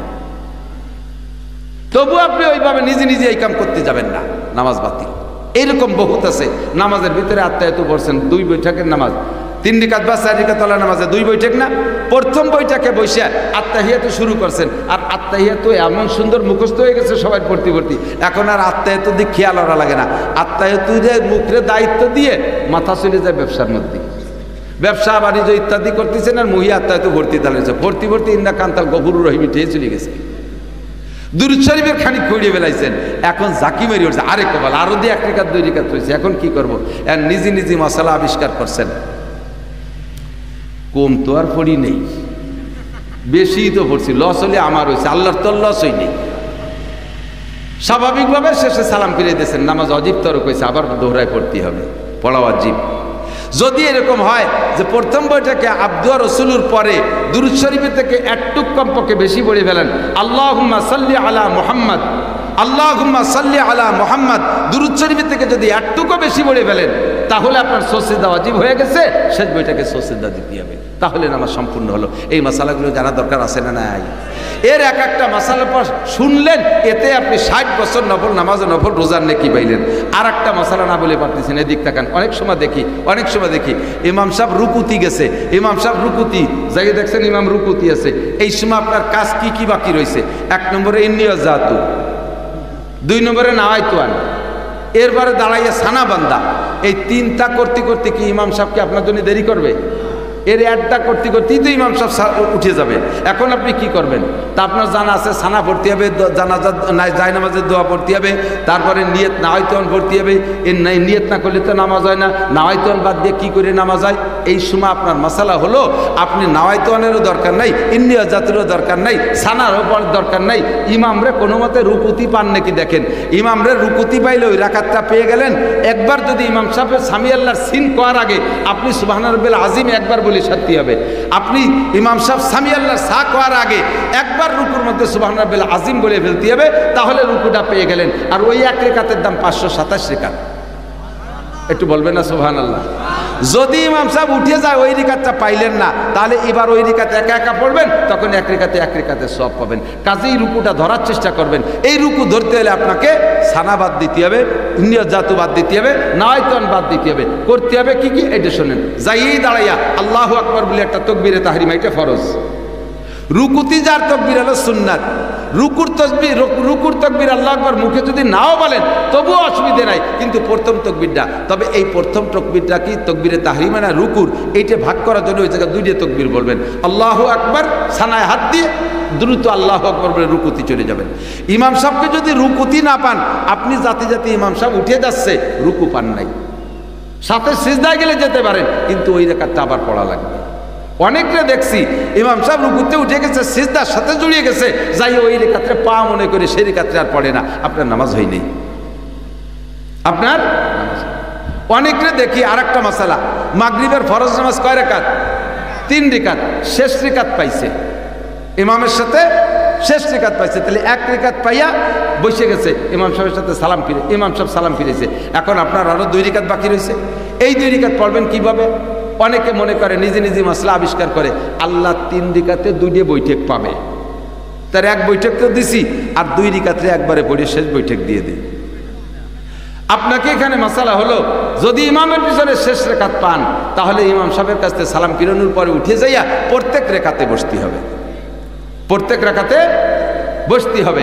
এই মাসালা অনেকে না জানার থাকার কারণে এরকম এলোমেলো পড়ে। এর এক একটা মাসালার দাম 60 বছর নফল নামাজের, নফল রোজার চাইতে বেশি। ফাঁকে মনে রাখবেন, স্যার নামাজ পড়ছেন, ইমাম সাহেবরাও খেয়াল করেন, শেষ বইটাকে আপনার দোয়া দরুদ সব পড়া হয়ে গেছে। অনেক সময় ইমামরাই ভুল করে, ছোট ইমাম যদি সামনে হয় আর এরকম বড় হুজুররা যদি পিছনে হয়, তাহলে ইমাম সাহেবরা এইগুলো করে থাকে যে ইমাম সাহেবের সব পড়া হয়ে গেছে শেষ বইটাকে, কিন্তু পিছনে থেকে শব্দ আসতেছে যে আমাকে চেয়ারম্যান সাহেব এখনো আল্লাহুম্মা সাল্লি আলা মুহাম্মদ আল্লাহুম্মা বারিক আলা মুহাম্মদ ওয়া আলা, জোরে জোরে ফসফস করে বলতেছে, কানে আইছে। উনি চিন্তিত, হুজুরকে যখন পড়া হয়নি আমি একটু বসি, আমার হয়ে গেছে তো তাই, সবার পড়া হোক, শেষে একসাথে সালাম ফিরে। এই বলে যদি ইচ্ছাকৃতভাবে সুযোগ দিয়ে বসে থাকেন, তাহলে নামাজ পুরো বাতিল হয়ে গেছে, আবার নামাজ ছাড়ি দিয়ে আবার পড়তে হবে। আর যদি ভুল করমে সালাম ফিরেছি, মনে নাই যে সালাম ফিরেছি কিনা, এভাবে ভুল হয়ে গেছে, তাতে একটুক দেরি হয়ে গেছে, সুবহান রাব্বিল আযীম সুবহান রাব্বিল আযীম সুবহান রাব্বিল আযীম 3 তাসবিহ পরিমাণ যদি চুপ করে বসে থাকেন, তাহলে ওয়াজিব তরক হয়েছে, সাথে সাথে ডাইন ফিরে সাথে সালাম ফিরাইয়া আবার সজদাতে নামাজকে সুন্দর করতে হবে। এই মাসালাগুলো আমরা জানি না, ওয়াজের অনেক কিছু জানি, অনেক কিস্সা কাহিনী শুনছি। আল্লাহ তাআলা আমাদের জানা বোঝার তৌফিক দান করুন, বলেন আমিন। এটা জানবেন কোন জায়গায়? এটা জানার একটা মাত্র ব্যবস্থা আছে, দাওয়াত ও তাবলীগের মেহনত। হক্কানি পীরের সাথে সোহবত রেখা, আর হক্কানি পীর বুঝতে আবার একটা কথা বলে দেই, যেই পীর সাহেবের কাছে মুরিদ হলি পীর সাহেব তাবলীগী জাতি নিষেধ করে, তাবলীগীর নিষেধ করে, বুঝবেন যে ওই পীরের মধ্যে ভেজাল আছে। তবলিগি যার অনুমতি দেয় যেই পিসাব, ওই পিসাব সহি পিসাব, পিসাবের কাছে বায়াত থাকবেন, তবলিগের সময় লাগাবেন। আল্লাহর রহমতে তবলিগে যারা গেছেন বলেন, এগুলো বসে বসে শিখায় কি শিখায় না, মুজাকারার ভিতরে মাসালাগুলো আলোচনা হয়, এই জন্য তবলিগে একটু সময় লাগাবেন। আর আল্লাহ পাক আমাদের সকলকে এ কথাগুলো বুঝে আমল করার তৌফিক দান করুন। যে কথা বলতে চাইছি, সময় কম কামাই বেশি। আর কয়টা মাসালা বলে দেই, একবার যদি মেসক করেন, আপনাকে আল্লাহ তাআলা 100 শহীদের সওয়াব দান করবে। সময় কম কামাই বেশি। পকেটে একটু মেসাক রাখা যাবে, এর ভিতরে কয়জন আছেন পকেটেতে মেসাক বেরোয় দেখাতে পারবেন? হুজুরকে 2-1জনে থাকতে পারবে। এই তো কান্তি রিক্সারিক পাইছি। এখনই যদি অজু বানানো লাগে, তাহলে আপনার এই অজুতে মেসাক পাবেন না। ভালো করে মনে রাখেন, 5 ওয়াক্ত অজুতে যে মেসাক, নামাজের যে অজুগুলো করেন, এই অজুতে যদি আপনি মেসাক করে অজু করেন, তাহলে আপনাকে কয়টা পুরস্কার? 1 নম্বর হলো 1 ওয়াক্ত নামাজের বিনিময়ে 70 ওয়াক্ত নামাজের নেকি। 2 নম্বর পুরস্কার, এদিক খেয়াল করেন, মেসাক করার কারণে 100 শহীদের সওয়াব আলাদা করে দেওয়া হবে। 3 নম্বর পুরস্কার, যারা মেসাক করে ওযু বানায় নামাজ পড়ে, মরণকালে তাদের কলেমা নসিব হবেই হবে। এর চাইতে বড় পুরস্কার আর হতে পারে না। কি বলেন? নবী পাক বলেন, মান কানা আখিরু কালামিহি লা ইলাহা ইল্লাল্লাহ ফাদাখালাল জান্নাহ। যেই ব্যক্তির মরণের সময় জবানে লা ইলাহা ইল্লাল্লাহ উচ্চারণ হয়ে গেল, ওই লোকটা যেন জান্নাতে চলিয়াই গেল। আর মরণের সময় কলেমা নসিব হওয়ার জন্য একেবারে গ্যারান্টি যুক্ত আমল হলো 5 ওয়াক্ত ওযুতে, নামাজের যে ওযু বানান, এই ওযুতে আপনি মেসাক করা। এই ওযুতে 5 ওয়াক্ত মেসাক করতে গেলে মেসাকটা আপনার পকেটে রাখা জরুরি। পকেটে না থাকলে পারবেন না। বাড়ি যেখানে ওযু বানান, সে জায়গায় জায়গা আছে, কিন্তু চলে গেছেন 50 মাইল দূরে, সে জায়গা তো মেসক নাই, সে জায়গা মেসক নেন নাই, ওই জায়গার নামাজ বাইতে গেলে আপনি মেসক থেকে বঞ্চিত হয়ে গেলেন। এই জন্যই মেসাকটার একটু পকেটে রাখার অভ্যাস করেন। এত বড় একটা পকেটে রাখে কি করে? এরকম একটা কলম যদি পকেটে জায়গা পায়, এরকম একটা কলম পকেটে জায়গা পাইলো, এত বড় মোবাইলে জায়গা পাইলো, সিগারেটের প্যাকেটে জায়গা পাইলো, সাথে আবার গ্যাস লাইটারটা খুশি তুইছেন, এতটা পকেটে জায়গা পায়, একটা মেসাকার একটু টিস্যু পেপারে কি অন্যায় করলো? আমল করা যাবে তো ইনশাআল্লাহ।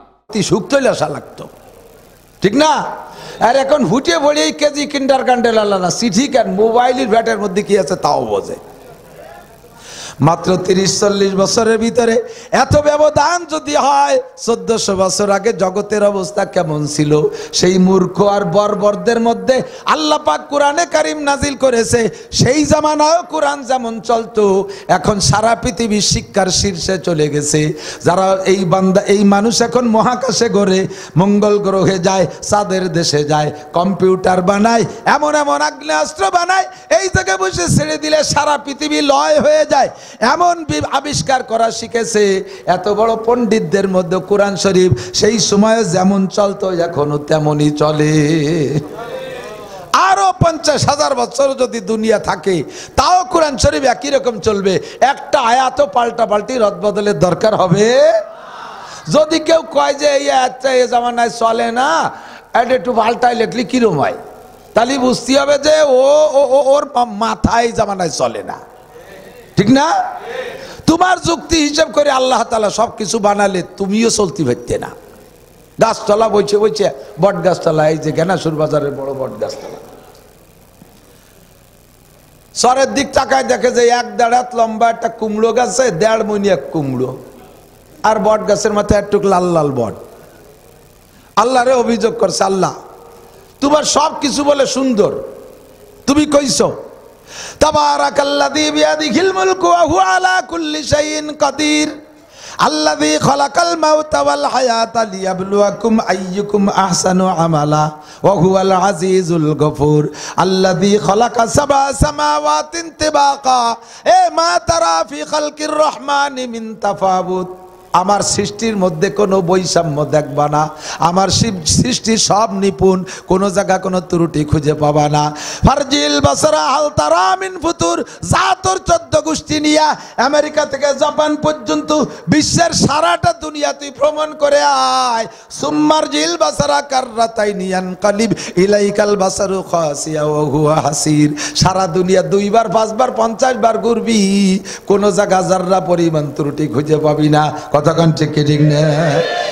কোরআন শরীফের ভিতরে এত বড় চ্যালেঞ্জ করলো, আমার চোখের সামনে বেশ কম ধরা পড়ে গেছে। গাছ হিসেবে ফল হবে, এত বড় বট গাছে 1.5 মণ কুমড়ো হবে, আর ওই 1.5 কুমড়ো গাছে হবে একটুক বট। আল্লাহ বুঝছি না বাইরে বট গাছে, এত বড় বট গাছে ছোট ছোট বট দিয়ে 1.5 কুমড়ো গাছে 1.5 মণ কুমড়ো দিল। এইটাই তো আল্লাহ সৃষ্টির মধ্যে একটা বেশ কম হয়ে গেল।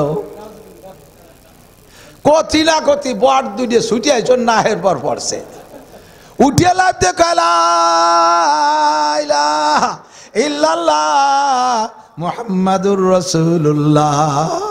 আমার বুদ্ধি কোনো কাজে লাগে না, আমার মালিক সর্বময় ক্ষমতার মালিক, যা কিছু করেছে কোনো জায়গা ত্রুটি নাই। যদি কুমড়োটাই বট গাছে হতো আর ওর দুটো যদি আমার কপালে পড়তো, তাহলে আমার জানাজা করা লাগতো না, বিনি জানাজায় কয়বরে চলে যেতাম। কুমড়ো গাছতলা কেউ ঘুমায় না, ঘুমলি বট গাছতলাই ঘুমায়। এই জালমনে কুমড়ো যদি বট গাছে হতো, এর তলে বসার কায়দা ছিল? আল্লাহ পাক যা সৃষ্টি করেছে সব বড় সুন্দর করেছে, ঠিক কি ঠিক না? বিশ্বাস করি আমার কোরআন কিয়ামত পর্যন্ত চলবে, আর রদবদলের দরকার নাই, ঠিক তো? কুতুবিহি সব কিতাব বিশ্বাস করি, তৌরাত জবুর ইনজিল সব সত্যি, তবে কিয়ামত পর্যন্ত ওগুলো চলবে না, চলবে মাত্র কোরআন। 3 নম্বরটা মনে আছে? এ বিশ্বাস করা কি ফরজ? বিশ্বাস করা ও কুতুবিহি ওয়া আমানতু বিল্লাহি ওয়া মালাইকাতিহি ওয়া কুতুবিহি। 3 নম্বরে ওয়া রুসুলিহি, সমস্ত রসুল হলো এক বচন, একজন রসুল, আর রসুলের বহু বচন রুসুল। সব রসুলকে মানি। আদম নবীও নবী, ইব্রাহিম নবী নবী, মুসা নবীও নবী, ঈসা নবীও নবী, ইসমাইল আলাইহিস সালাম নবী, ইব্রাহিম আলাইহিস সালাম নবী, নুহু নবী নবী, সুলাইমান নবী নবী, দাউদ নবীও নবী, সব নবী নবী। তবে ওই নবীদের একটা সময়ের সীমারেখা ছিল, ওই সময় পর্যন্ত তাদের নবুয়তি চলছে। এখন তাদের কোনো কার্যক্রম চলবে না, তাদের শরীয়ত আর চলবে না, কিয়ামত পর্যন্ত চলবে বিশ্ব নবী মুহাম্মদুর রাসূলুল্লাহ সাল্লাল্লাহু আলাইহি ওয়াসাল্লামের শরীয়ত। কথা বলুন ঠিক কি না? এ আমার শুক্তল বলপা ছুটপা এই এলাকার যুবক বন্ধুরা বলো, আমার নবী বাদ দিয়ে আর কোন নবীর দরকার আছে? যদি কেউ বলে গোলাম আহমদ কাদিয়ানী নবী, তাহলে তারে ফুলের মালা, কিসের মালা? জোর হলো না? খালি জুতো না, জুতো তলে কিছু থাকবে? কি থাকবে? পায়খানা। পায়খানা করলে তো জুতোর দাম, গু থাকবে। গু মাহানি জুতোর মালা। কতক্ষণ? ওর জন্য কোনো কোর্ট কাছারি আদালত ফৌজদারি নাই। আমার নবীর এগেনস্টে নবুয়তি দাবি করে এই লোকটার জন্য কোনো কোর্ট কাছারি আর আদালত ফৌজদারি নাই, আমি তার কোর্ট কাছারি। কতক্ষণ? বিশ্ব নবীর অপমানে যদি না কাঁদে তোমার মন, মুসলিম নাও মুনাফিক, তুমি নবীদের দুশমন। ভারত হলো সমস্ত, এই ইন্ডিয়া হলো সমস্ত ভেজালের কারখানা, সব ভেজালের কারখানা, ইন্ডাস্ট্রিজ ইন্ডিয়া। বাংলাদেশে যত ভণ্ডপীর আসছে, সমস্ত ভণ্ডপীর আসছে ইন্ডিয়ার থেকে। খাদ্যের ভেজাল, ফরমালিন টরমালিন না ফরমালিন যা আছে সব, মাছের ফরমালিন, ফলের ফরমালিন সব আছে কোন জায়গায়? সুস্থ খাবার। 2 বছর আগে হঠাৎ করে দেয় যে বিটিরা বালতি বুলতি খেতা কাপড় ফেলাইছে গাঙ্গেতে দৌড়ে বাড়ির দিকে। কি হয়েছে? আমার সুলতানসি মাদ্রাসার সামনে 3টে কুমির বাইচি উঠছে। মনে আছে নাকি? সুলতানসি মাদ্রাসার সামনে একটুকু একটু গড়িয়েলের মতো 3টে কুমিরই ছাউ বাইচি উঠছে। পুরো মধুমতির সব বিটিরা বাড়ি চলে গেছে। ওয়াজ করে বিটিকে বাড়ি ফাটাতে পারি নেই, কুমিরই দাঁড়াই দেশে। এই জন্যই বলি জায়গায় জায়গায় ওয়াজের সাথে কুমির লাগবে। কতক্ষণ না কেন? ওয়াজের সাথে কি লাগবে? সরকার যদি নামাজটা আদায় করে নিত, আসমানি রহমত, জমিনি বরকত, এভাবে বন্যা হইতো না, এভাবে অপরিমাণ বৃষ্টি হতো না। পরিমাণ মতো বৃষ্টি, পরিমাণ মতো খরা, সার ওষুধ কীটনাশক কিচ্ছুই লাগতো না। রহমতের ফসল ফলে যেত আমাদের দেশে। বাংলার জমিন বড় সোনার জমিন। এই বাংলার জমিনের নাম কি? আমার সোনার বাংলা। সত্যি সোনার বাংলা। এ দেশের মাটি স্বর্ণের চাইতে খাঁটি। এখানে যা লাগায় তাই হয়ে যায়, সার ওষুধ কীটনাশক কিছু লাগতো না। আমাদের দেশের খাদ্য স্বয়ংসম্পূর্ণ আমরা হয়ে যেতাম, কিন্তু আমাদেরকে তা কপালে নাই। আমাদের নামাজ পড়ে 3 জনে, বাকি কয়জন দোকানের দ্বারে বসে থাকে। সব কিছু পাল্টে গেছে। এদিক তাকান, আগে বাইরে বসে গল্প, ঘরে বসে গল্প করেন, ঘরে বসে গল্প করতো। এর মধ্যে যদি একজনের পায়খানা আসতো, তাহলে কি কতক্ষণ দি কত তোরা বয়, আমি একটু বাইরে আসি, পায়খানা নিতে পারতেছি না। এ জায়গায় সরকারে লাগবে, সরকার লাগবে। সরকার যদি বিল আকারে পাশ করে যে নারীরা পর্দার মধ্যে থাকতে হবে, পুলিশের চাকরি করতে পারবে মহিলারা, কারণ মহিলা আসামি ধরতে মহিলা পুলিশ লাগে, কাজেই মহিলা পুলিশ লাগবে, চাকরি তারা করতে পারবে। বোরকা পরে মহিলা পুলিশ ডিউটি করবে, তাদের অফিস হবে আলাদা, তাদের গাড়ি হবে আলাদা। পুরুষ পুলিশের সাথে মহিলা পুলিশ একসাথে মিশে গুইসা রাতের বেলা পেট্রোল ডিউটি করতে পারবে না। একই ক্যাম্পে একই থানায় তারা বসবাস করতে পারবে না। বিশ্বাস না হয় সৌদি আরব যায় দেখে আসেন, মহিলা পুলিশের গাড়িতে একজন পুরুষ নাই, পুরুষ পুলিশের গাড়িতে মহিলা ওঠে না, ওর গাড়ি চালায়ও মহিলারা। মহিলা পুলিশরা তাদের বোরকা এত বড়, এক একটা বোরকের মধ্যে 4-5টা মহিলা ঢুকোই দেওয়া যায়, এত বড় ডিলাডালা বোরকা পরে তারা পুলিশের চাকরি করে। প্রাইমারি সেক্টর পর্যন্ত ভাই বোন একই স্কুলে পড়ে, ছেলে মেয়ে একই স্কুলে পড়ে। হাই সেক্টরে চলে যাওয়ার পরে ছেলে ভাইটা কোন স্কুলে পড়ে বোনে তা জানে না, বোন কোন স্কুলে পড়ে ভাই তা জানে না। ওদের জন্য আলাদা গাড়ি আছে, এভাবে তারা পৌঁছাইয়া দেয়। কলেজ বিশ্ববিদ্যালয়ে মেয়েরা পড়ে, যার যার ডিপার্টমেন্ট আলাদা। গার্মেন্টসে চাকরি করে, মহিলাদের গার্মেন্টস একদিক, পুরুষের গার্মেন্টস আলাদা দিক। প্রত্যেকেই কামকাজ করে খাক, কিন্তু পর্দার সাথে কাজ করুক। আল্লাহর রহমত আসমান থেকে জমিন থেকে সব জায়গা থেকে দরজা খুলে দেবে আল্লাহ। এমন হলে কেমন হয় বলেন তো? এমন হলে কেমন হয়? বাস্তবায়ন যদি নাও হয়, এই ভোটটা দেশের, এর বিনিময়ে আপনি এই সমস্ত আমল সারা বাংলাদেশের মানুষ করলে যে নেকি হবে, সেই পরিমাণ নেকি আমার এই শুকতলির মাঠে সবাই পেয়ে যাবেন। আমরা সমর্থন তো করি, পর্দা হোক, বলেন পর্দা। বেপর্দার কারণে নারীদের দাম কমছে। আগে মুরব্বীরা কিভাবে পর্দা করছেন মুরব্বীদের কাছে শুনে দেখেন। এখন যারা 70-80 বছর বয়সের মুরব্বী আছেন, আপনাদের মা চাচির বিয়ের কথা অবশ্যই শুনেছেন। পণ দিয়ে বিয়ে করে নিয়ে আসে। পণ মানে হলো দেনমোহরের টাকা দিয়ে আসা লাগছে, ঠিক না? আর এখন পণ উল্টে গেছে, সবকিছু উল্টেই, উল্টার দিন চলে, কইছি তো উল্টো উল্টির দিন। আগে বিয়ে করতো ছেলেরা, মাইয়েরা বিয়ে বসতো, কথা কয় না? এখন একটা মেয়ে কলেজে পড়া একটা মেয়েরা জিজ্ঞেস করেন, মা তোমার শ্বশুর বাড়ি কোথায়? ও কয় যে এখনো বিয়ে করি নেই। মাইয়ে বলে বিয়ে করবে, সে করি নেই তো বিয়ে। শরীয়তের বিধান হলো বিয়ে করবে যে, বিয়ে সংক্রান্ত খরচ সব সে করবে, বোঝে নাই? বিয়ে করবে যে, বিয়ে সংক্রান্ত সব খরচ সে করবে, আর বিয়ে বসবে যে, ওই বিয়ে উপলক্ষে পাবে সব সে।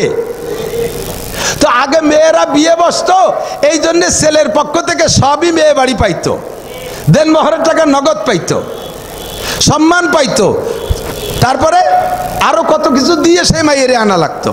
এখন উল্টে গেছে, এখন এদিক তাকান, এই বিয়ে উপলক্ষে, বিয়ে উপলক্ষে, বিয়ে উপলক্ষে মেয়ের বাড়ি কোনো খানা হবে না। বিয়ে উপলক্ষে যত খানা সব হবে ছেলের বাড়ি। আর আমাদের দেশে এখন উল্টে গেছে। উল্টে গেছে কি জানেন? কেন গেছে জানেন? বিয়ে এখন ছেলেরা করে না, মেয়েরা বিয়ে করে, ছেলেরা বিয়ে বসে। তুমি যদি বিয়ে বসতে তাহলে দেনমোহর পাইতে, তুমি যদি বিয়ে বসতে তাহলে স্বামীর বাড়ি যাই অলিমা খানা হতো, সেই বাড়ি তোমার বাপ বাড়ির থেকে সবাই নিয়ে খাওয়াতে পারতে। যেহেতু তুমি বিয়ে করো, এই জন্য বিয়ে করনেওয়ালার ঘাড়ে সব বোঝা। তুমি ছেলেরা বিয়ে করছো, আগে দেনমোহর পাইতে বিয়ে বসলে, এখন বিয়ে করো বিদায় টাকাটা তুমি দিবা, তবে টাকার নাম হয়ে যাবে যৌতুক। টাকার নাম কি?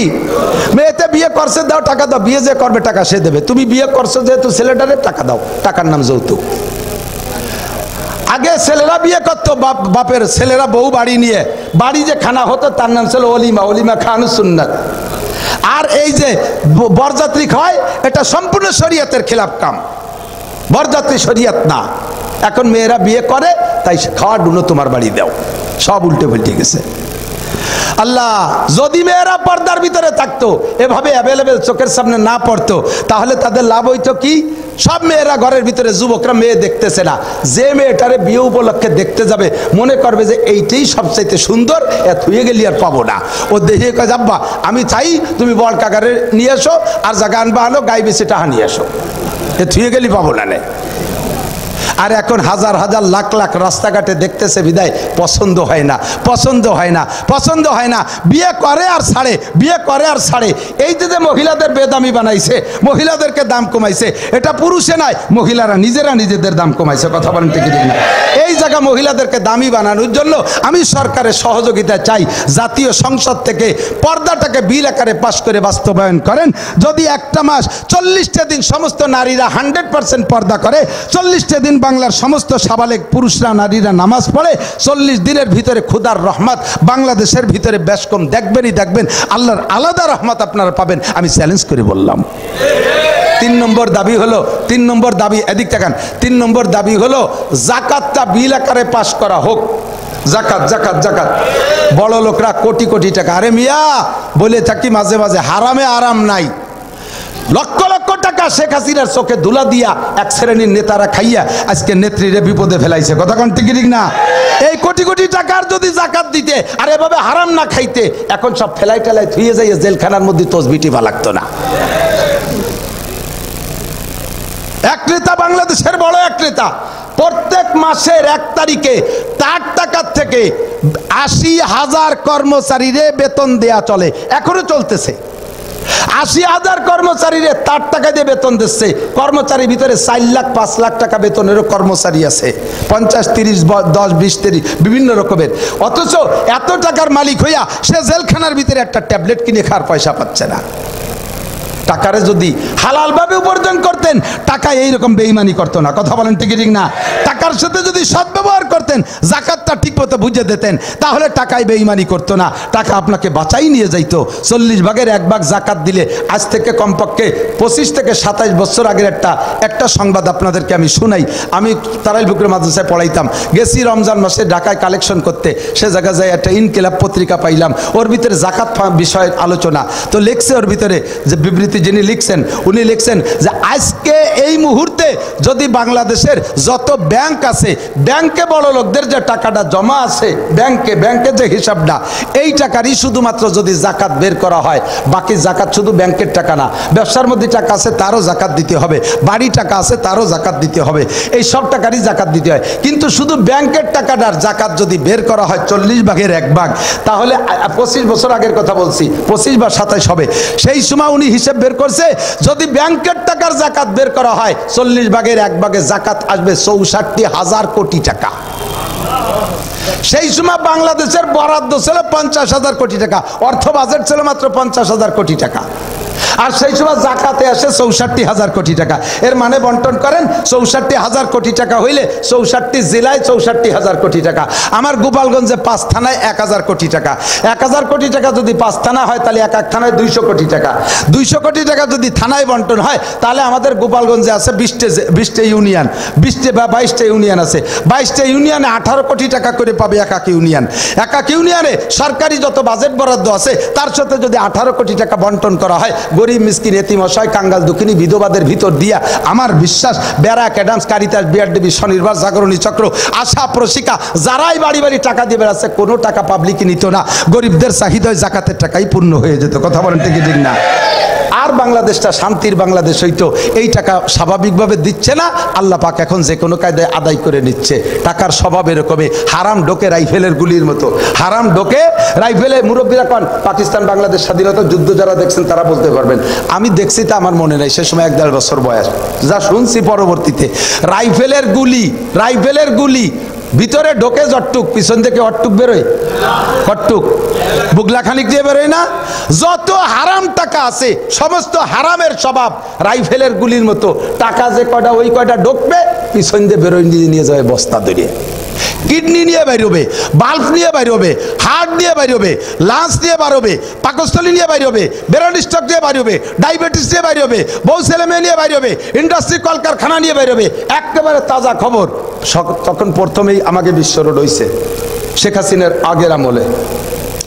ওই সময় কয় বছর ধরে রাস্তা হয়েছে, যে কয় বছর রাস্তা কমপ্লিট হয়নি সেই সময় ব্যানা লাগে দমের নাড়ি উল্টো বসতে পারা গেছে না। আমি একবার মালা মাদ্রাসায় মাহফিল, এখন কোনো যানবাহন নাই, মনে করছি মাহফিল হবে না, সন্ধ্যের সময় ফোন দেখো হবেই, তাই যাবো কিছু, আমাকে ঘোড়াদাড়িতে কেকানিতে একটা ভ্যান নিলাম। তো ভ্যান আলারে নিয়ে বিশ্ব রোডে মালা, ওই আলফাডাঙ্গার মালা কাইসেন থানার পশ্চিম পাশে, ওই পর্যন্ত গেলাম। সে সময় বিশ্ব রোড হয়, সারা পথ বইরে আমি ভ্যান পিছন দিয়ে ঠেলি আর ও সামনে দিয়ে টানে, এইভাবে মালা গেলাম দুইজনে ভ্যানে। যাইতে যাইতে ধুলো হয়ে গেছি, লাল হয়ে গেছি, জায়গায় সাদা জায়গায় লাল, খোয়া মোয়া ফেলাইছে সে জায়গায় লাল ধুলো। ওরা কয় হুজুর কিসি আইছেন এইরকম ধুলো মাহে গেছে, ভ্যানে আইছি। কিভাবে আসলেন? পায়ে ধুলো কে ঠেলি আনছি ভ্যান। এইভাবে কষ্ট করে গেছি আইছি, 3-4 বছর লাগছে রাস্তা করতে। যখন রাস্তা কমপ্লিট হয়ে গেছে, প্রথম যখন কমপ্লিট হয়েছে সবাই তো আমরা চলছি কম বেশ, বলেন সে সময় কেমন দেখা যেত? আধা কিলো দূরি মনে হতো যে রাস্তায় পানি দেওয়া রয়েছে, এরকম মনে হতো না? সেই সময় ভ্যানওয়ালারা চালাইছে, কি চালান, আমি ফুকরিতে বাড়ি আসি, উঠছি এক ভ্যানে, আরে চালান চাল আছে, মোটর হয়নি, পা দিই, আমি একটু আস্তে চালা। এত জোরে চালানোর মধ্যে ব্রেক যদি তোর হঠাৎ করা লাগে তাতে ব্রেক ছিঁড়ে বিড়ে জুয়েলে। কয় যে ফুকরো আর গোবিনাথর এই বড় বড় ফাঁকা, কয় হুজুর দেখেন এর হাসপাতাল পর্যন্ত কিচ্ছু নাই, রাস্তায় একটা মাছিও নাই। এই 4 বছর চালাতে পারি না, কাজা কাফারা আদায় করে নিচ্ছি, পরান বেড়ে একটু চালাতে দেন। এই কতি না কতি ব্রেক করে ফেলাইছে, এমন ব্রেক আমি পড়িয়েই যাই, কোনো মতে ধরি আমি ঠেয়াইছি, গাড়ি দাঁড়াই গেছে, ও গাড়ি খান্ডে থুইয়ে লাভ দিয়ে পিছনের দিক নামিয়ে রাস্তায় একটা ছৌ মারলো, পিছনের দিক দৌড়িয়েছে, রাস্তাটা থাবাই দিয়ে পকেটে থুইয়ে ভ্যান ঠেলে তা চলে না, চালা চালা চালা তাড়াতাড়ি চালা। আরে হুজুর আর মনে হবে না হুজুর, আপনি নামি আর একখান ভ্যানে যান। আমি শয়তান চালা, কয় যে হুজুর না আর চলবে না, সে ব্রেক ভাঙ্গে চাকার মধ্যে ঢুয়ে গেছে।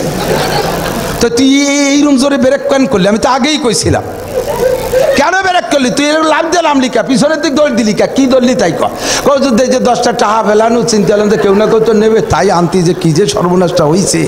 এই 350 টাকা লাগবে না এই ব্রেক সারতে, আরে বিকেলে কামাই শেষ। 10 টাকা ঢুকছে, বস্তা ধরে বাড়াইনি। হাসে উড়াই দিয়েন না। জীবনে যার জীবনে এরকম ঘটনা ঘটছে চক্ষু বন্ধ করে হিসাব করে দেখেন, সত্য না মিথ্যা? সত্য না মিথ্যা? হারাম 1 টাকা ঢুকবে 100 টাকা নিয়ে বেরোবে, 10 টাকা ঢুকবে 1000 টাকা নিয়ে বেরোবে। হারাম টাকা বাড়ি ঢুকাইছো, থাকতে পারবা না বাড়ি। হারাম টাকা দিয়ে পায়খানা বানাইছো, ওই পায়খানায় আঁকতে পারবা না। তুমি হাসপাতাল আর জেলখানা, লাস্টে কবরস্থান তোমার পোস্টিং, শেষ ফাইনাল পোস্টিং তোমার কবরস্থানে।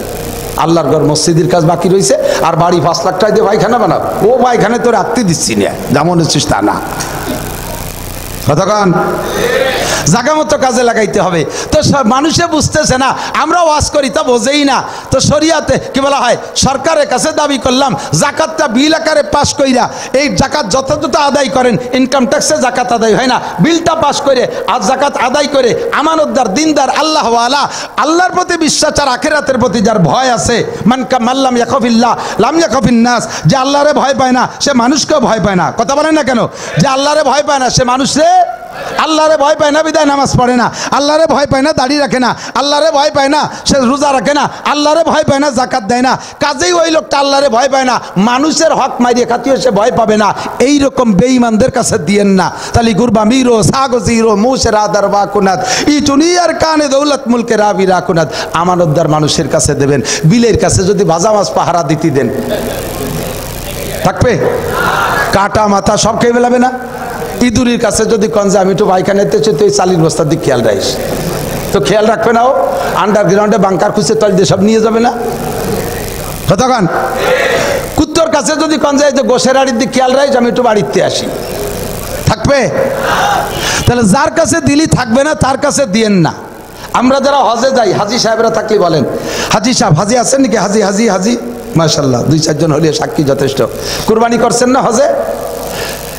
কুরবানি করছেন? কুরবানি করার ছাড়া তো হালাল হতে পারেন নাই। তো কুরবানি যে জন্তুটা করছি আমরা, ওইটা আমরা খাইয়ে আসি না। কিন্তু ও কোন জায়গা জবাইতেছে হাজি সাহেবরা, মুআল্লিমরা, তা আমরা জানিও না, তবে কুরবানি করে। হাজার হাজার লক্ষ কুরবানি, এই কুরবানিগুলো সৌদি আরবওয়ালারা আমাকে এই কুরবানি খাওয়ার জন্য ওরা অত লালাইতো না, তারা তাদের কুরবানি খেয়ে সারতে পারে না। এই কুরবানির জন্তুর গোশতগুলো যায় কোন জায়গা? কিছুদিন রাখিয়া নাড়ি বুড়ি ফেলাইয়া ধুয়ে বুঝছে ভালো